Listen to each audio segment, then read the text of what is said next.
జిఎఫ్ఎస్టి అది ఒక ఆలోచన. ఈరోజు వరల్డ్ ఎకనామిక్ ఫోరం ఉంది. వరల్డ్ ఎకనామిక్ ఫోరంకి ప్రపంచంలో అన్ని దేశాలు అక్కడికి వెళ్తున్నాయి.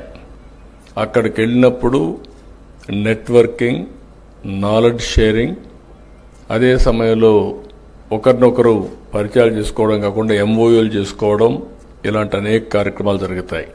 ఒకసారి అక్కడికి వెళ్తే అన్ని దేశాలు తిరిగే పని ఉండదు.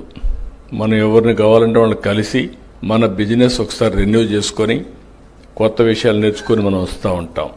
అందుకే 95 నుంచి నేను ఎప్పుడూ చెప్తా ఉంటాను, ఒక విద్యార్థిగా నేను ఉంటాను, అనునిత్యం నేర్చుకుంటానని చెప్పాను.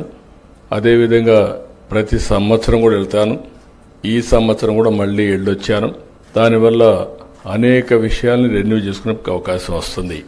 అయితే ఇక్కడ జిఎఫ్ఎస్టి అనేది మీరు చూస్తే ఈరోజు ఈ పేరే global forum for sustainable transformation. ఇది ఏదో ఒక ఆంధ్రప్రదేశ్కి కన్ఫైన్డ్ కావడం కాదు. ఇది ఒక ప్రూఫ్ ఆఫ్ కాన్సెప్ట్గా ఉండాలి. ఇది ఒక గ్లోబల్ ఫోరమ్గా ఉండాలి. ఈరోజు టెక్నాలజీ మెచ్యూర్ అయింది.